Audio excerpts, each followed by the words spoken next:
اعوذ باللہ من الشیطان الرجیم بسم اللہ الرحمن الرحیم الحمد للہ رب العالمین والصلاة والسلام علی اشرف الانبیاء والمرسلین وعلی آلہ الطیبین الطاہرین لا سیما بقیۃ اللہ الاعظم اما بعد فقد قال اللہ الحکیم فی کتابہ الکریم بسم اللہ الرحمن الرحیم وَإِذَا جَاءَتْهُمْ آیَةٌ قَالُوا لَن نُؤْمِنَ حَتَّى نُؤْتَ مِثْلَ مَا أُوتِیَ رُسُلُ اللَّهِ اللَّهُ أَعْلَمُ حَيْثُ يَجْعَلُ رِسَالَتَهُ سَيُصِيبُ الَّذِينَ أَجْرَمُوا صَغَارٌ عِندَ اللَّهِ وَعَذَابٌ شَدِيدٌ بِمَا كَانُوا يَمْكُرُونَ۔ صلوات پڑھیں محمد و آل محمد پر۔ اگر آپ معاونین کو زحمت نہ ہو تو تھوڑا تھوڑا آگے تشریف لے آئیں تاکہ ایک مجلس کا سا ماحول بن جائے اور پھر گفتگو کو آگے بڑھایا جائے۔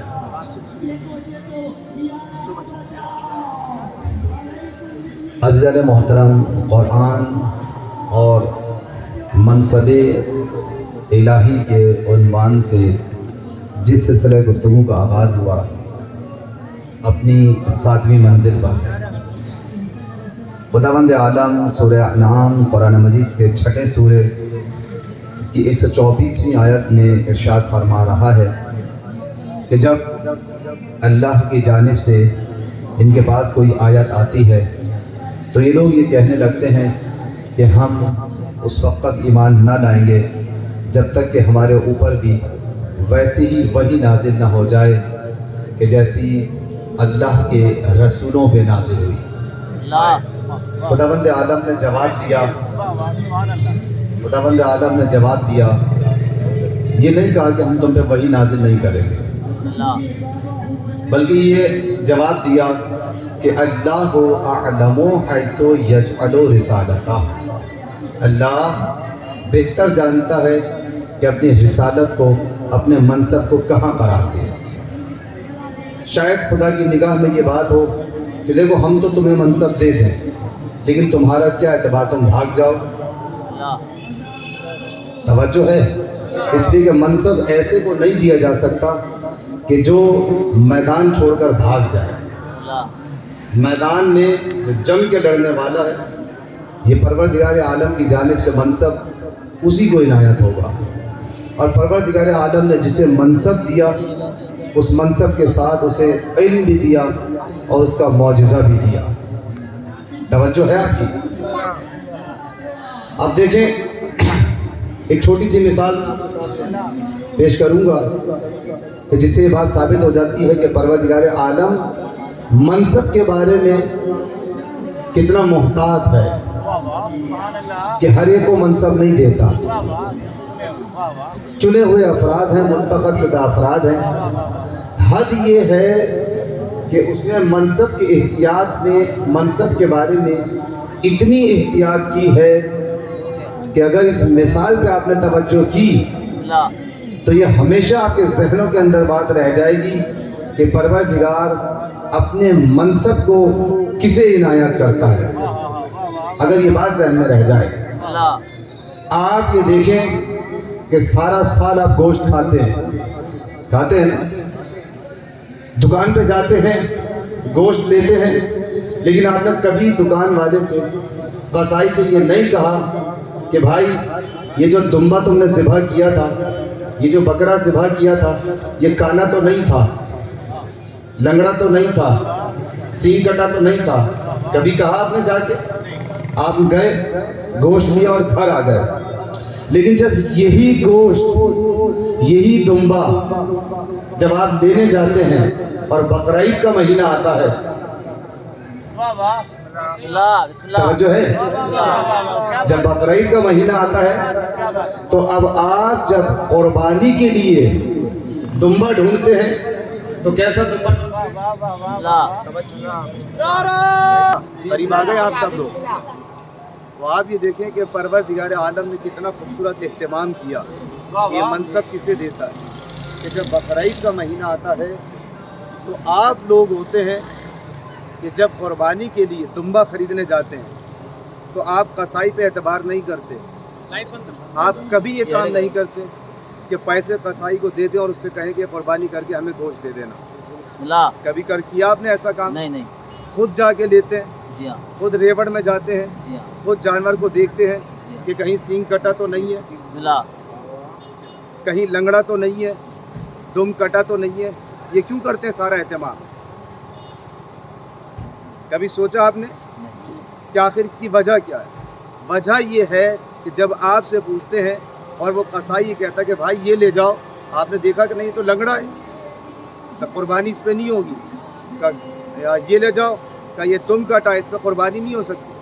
کہ اس والے کو لے جاؤ کہ یہ سینگ کٹا ہے، تو اس پہ قربانی نہیں ہو سکتی. کہ بھائی قربانی تو کرنی ہے. کہ نہیں، مسئلہ قربانی کا ہے، یہ عام گوشت نہیں ہے، یہ گھر کے اندر صدقہ نہیں دینا ہے کسی کا، یہ قربانی کرنی ہے. اس لیے پروردگار عالم نے بتا دیا کہ دیکھو چاہے 1000 سال گزر جائیں، چاہے 2500 سال گزر جائیں، چاہے 5000 سال گزر جائیں، چاہے لاکھوں سال گزر جائیں، یاد رکھو کہ تمہیں قربانی ایسے جانور پہ کرنی ہے جو بے عیب ہو. اس لیے کہ حضرت اسماعیل کے لیے جو دمبا آسمان سے آیا تھا وہ بے عیب تھا. تو یاد رکھیں کہ بے عیب کی جگہ پر بے عیب ہی آ سکتا ہے، عیبدار نہیں آ سکتا. تو قرآن نے یہ قانون بنا دیا کہ پروردگار عالم جب قربانی کے معاملے میں اتنا محتاط ہے کہ وہ بے عیب کی جگہ پر عیبدار جانور کو قبول کرنے کے لیے تیار نہیں ہے، تو اپنے منصب کو ایسے لوگوں کے سپرد کیسے کر دے گا جو عیبدار ہو. نبی کی جگہ پر وہی آ سکتا ہے جو نبی جیسا نبی بے عیب ہے ویسا علی بے عیب ہے. آپ نے سمجھ میں آیا کہ یہ فلسفہ قربانی کیا ہے؟ قربانی کا فلسفہ کیا ہے؟ قربانی جب تک ہوتی رہے گی شیعہ مذہب کی دلیل قائم رہے گی. توجہ فرمائی آپ نے. ایک سلوات بھیجتے محمد.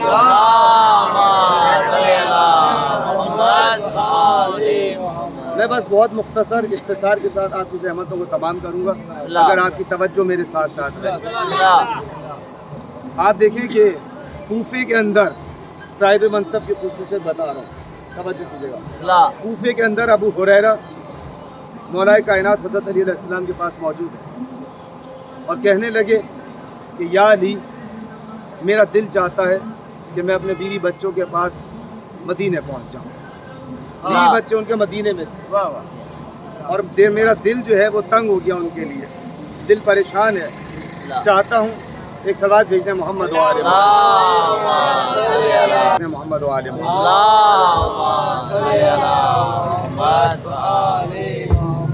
مولا کائنات کی خدمت میں حاضر ہیں اور کہنے لگے کہ یا علی، دل چاہتا ہے کہ اپنے گھر والوں سے ملیں. خود کوفے میں ہیں اور گھر والے کہاں ہیں؟ مدینے میں. مولا کائنات نے کہا کہ ابو ہریرہ، گھر والوں کے لیے پریشان ہو رہے ہو، گھر والوں سے ملنا چاہتے ہو؟ کہا یا علی ملوا دیں. کہا اچھا، تو اپنی آنکھیں بند کرو. توجہ کیا آپ نے؟ کہا جی اپنی آنکھیں بند کر. کہا ابو ہریرہ اپنی آنکھیں بند کرو. اب جو ہوگا، ابو ہریرہ نے آنکھیں بند کی تو مولا کائنات نے کہا کہ اب ذرا کھولنا اپنی آنکھیں. آنکھیں کھولی تو اپنی بیوی بچوں کے پاس اپنے گھر مدینے میں موجود. پتہ چلا کہ صاحب منصب کون ہے. پروردگار عالم کسے منصب عطا کرتا ہے؟ جسے منصب دیتا ہے اسے معجزہ بھی دیتا ہے، اسے اختیار بھی دیتا ہے. یہاں بیٹھے بیٹھے ابو ہریرہ کو جو کوفے سے مدینے پہنچا دے اسے علی کہتے ہیں. اب آپ یہ دیکھیں کہ مولا کائنات نے کام یہ کیا کہ ابو ہریرہ مدینے میں اپنے بیوی بچوں کے پاس بھی ہیں اور نگاہ اٹھاتے ہیں تو علی سامنے نظر آتے ہیں کوفے میں. یعنی یوں کہہ دوں کہ ایک ہی لمحے میں مدینے میں بھی ہے اور کوفے میں بھی ہے. علی نے کہا کہ اے ابو ہریرہ، جتنی دیر بیٹھنا ہے بیٹھو، جب دل بھر جائے تو بتا دینا. اور جتنی دیر بیٹھے رہے اپنے بیوی بچوں کے پاس بیٹھے رہے. پھر مولا نے پوچھا اب کیا ارادہ ہے؟ کہ مولا واپس اپنے پاس بلا لیجئے.